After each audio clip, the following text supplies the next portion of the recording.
እኛ የፈረንጆችን ፍልስፍና ወይም የአንድ ሰው ሐሳብ እንደ መረጃና ለእውቀት እናነባለን እንጂ ለመጽሐፍ ቅዱስ ታዛዥ በመሆን መጽሐፉን ሊል የፈለገውን እንዲልና መጽሐፉ ራሱ ስለ ራሱ በቂ ትርጉምና መልስ ስላለው ምን ማለት ፈልጎ ነው የሚለውን መጽሐፉ ስለ ራሱ እንዲፈታ መፍት እንሰጠዋለን ማለት ነውና ስለዚህ ዛሬ የምናየው ዕብራውያን ምዕራፍ 6 ከቁጥር 1 ጀምሮ ያለውን ቃል ብዙ ሰዎች ይፈሩታል።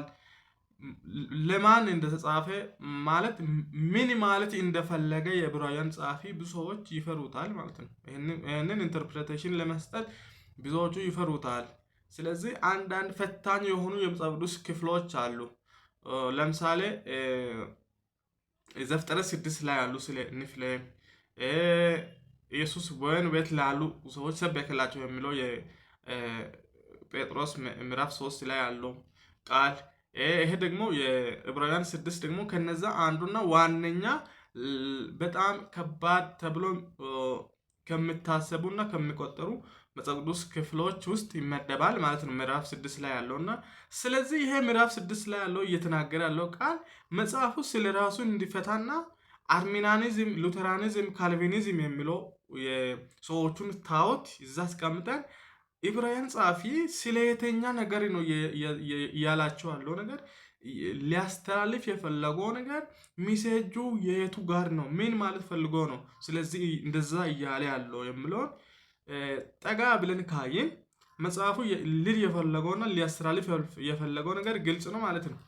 ምክንያቱም ምን ይላል መጽሐፉ ስለዚህ ስለ ክርስቶስ ነገር መጀመሪያ የምናገረውን ትተን ወደ ብስለት እንሄድ፣ ወደ ፍጻሜ እንሄድ። እሱም ስለ ሞተ ስለ ንስያ፣ በእግዚአብሔር ስለማመን፣ ስለ ጥምቀቶች፣ እጆችን ስለ መጫን፣ ስለ ሙታን ትንሣኤና ስለ ዘላለም ፍርድ ነው ይልና እነዛ እኮ የሕፃንነት ትምህርት ነው። እነዛን ትተን እንሄድ፣ ወደ መጨረሻ ወደ ብስለት እንሄድ ይልና አንድ ጊዜ ብርሃን የበራላቸውን የሰማዩ ጥር ተካፋይ የሆኑትን በኋላ ግን የካዱትን እነዛን ለንስሐ ማደስ የማይቻል ነውና ይላል። እሱ ነገር የዳነ ሰው ይጠፋል ለሚል ትምህርታቸው ብዙ ሰዎች ይጠቅሱታል ማለት ነው ምዕራፍ 6 ላይ ያለው። ስለዚህ የክርስቶስን ነገር መጀመሪያ የምናገሩን ትተን ወደ ፍጻሜ እንሂድ፣ መሰረትን ደግመን አንመሰርት። እርሱም የሞተ ስራ ንስያ፣ በእግዚአብሔር እምነት ወይም በእግዚአብሔር ስለማመን፣ ስለ ጥምቀቶች፣ እጆችንም ስለመጫን፣ ስለ ሙታን ትንሣኤ፣ ስለ ዘላለም ፍርድ ትምህርት ነው። ትተን እንሂድ እያለ ያለው እነዛን ነው። ምክንያቱም እግዚአብሔር ቢፈቅድ ይህን እናደርጋለን። ልል የፈለገው ነገር ምንድን ነው? ሌላ የምናደርገው ነገር አለን። ከዚህም አልፈን እንሂድ። አንድ ጊዜ ብርሃን የበራላቸውን ሰማያዊም ስጦታ የቀመሱትን ከመንፈስ ቅዱስም ተካፋዮች ሆነው የነበሩትን መልካሙንም የእግዚአብሔርን ቃል እና ሊመጣ ያለውን ዓለም ኃይል የቀመሱትን በኋላ ግን የካዱትን እንደገና ለንስሐ እነሱን ማደስ የማይቻል ነው። ለራሳቸው የእግዚአብሔርን ልጅ ይሰቅሉታልና ያዋርዱትማል።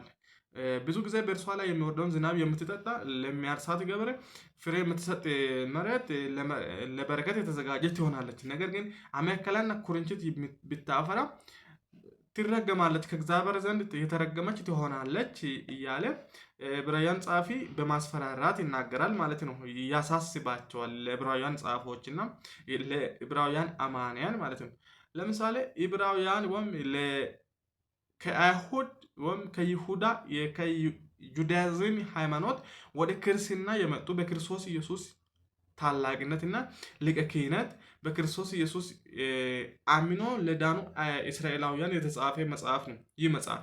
ስለዚህ ከዚህ በመጥቀስ ብዙ ሰዎች የራሳቸውን ተውት ወይም የራሳቸውን አመለካከት ወይም ትምህርት ለምሳሌ አርሜኒያን ከሆኑ ወይም ሉተራን ከሆኑ ሌሎችም ከሆኑ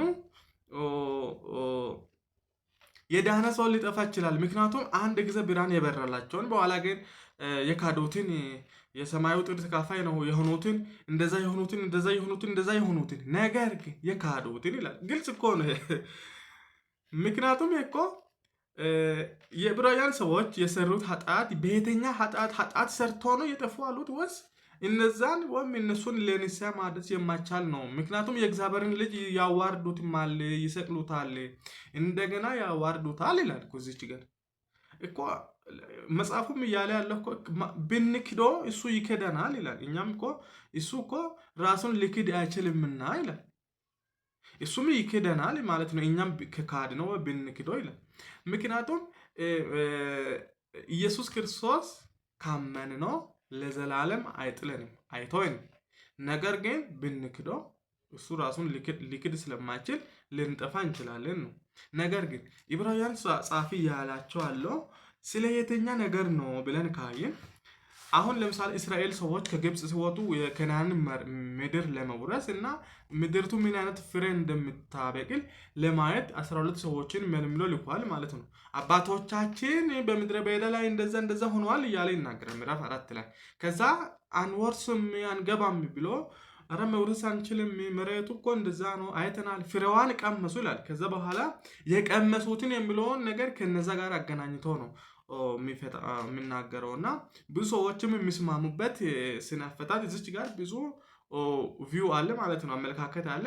ከነዛ ደግሞ ከመጽሐፍ ቅዱስ ጋር የሚሄድ እና የማይጋጭ ወይም የማይጣረስ የተኛ ነው ካልን ዕብራውያን ጸሐፊ ወይም የዕብራውያን ተደራሲያን በዛ ጊዜ የነበራቸው ኢየሱስ ከሙሳ አይበልጥም ከመቅደስም አይበልጥም መስዋዕት እሱ ብቻ ያቀረበው በቂ አይደለምና እንደገና ከክርስቶስ ይልቅ ወደ ይሁዲነት ገብተን እዛ ብናመልክ ወደ ለመድንበት ብንሄድ ይሻላል ብለው ስላሰቡ አራራ ኢየሱስ ይልቃል፣ ከዛም ይበልጣል፣ ከሙሴ ይልቃል። ቤት እኮ ሙሴ እኮ ኢየሱስ ከሙሴ ይበልጣል። ኢየሱስ ደግሞ ከመልከ ጸደቅም ይበልጣል። ኢየሱስ ደግሞ ከዛም ከማንም ይበልጣል።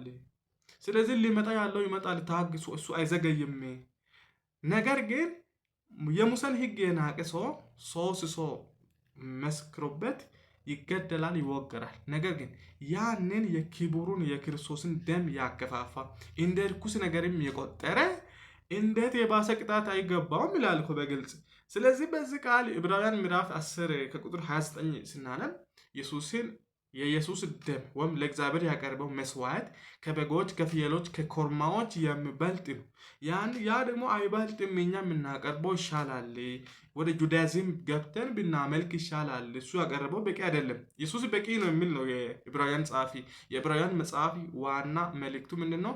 ኢየሱስ በቂውም ኢየሱስ ይበልጣል፣ ከሙሴም ይበልጣል፣ ከቤተ መቅደስም ይበልጣል፣ ከመስዋዕትም ይበልጣል፣ ክህነቱ ከአሮንም ይልቃል። ለምሳሌ ስለ አሮን ክህነት በሕግ ተጽፏል። ስለ ኢየሱስ ክርስቶስ ክህነት ደግሞ ከይሁዳ ስለመጣ ሙሴ ራሱ ስለዚህ ነገር የተናገረው የለም ይላል።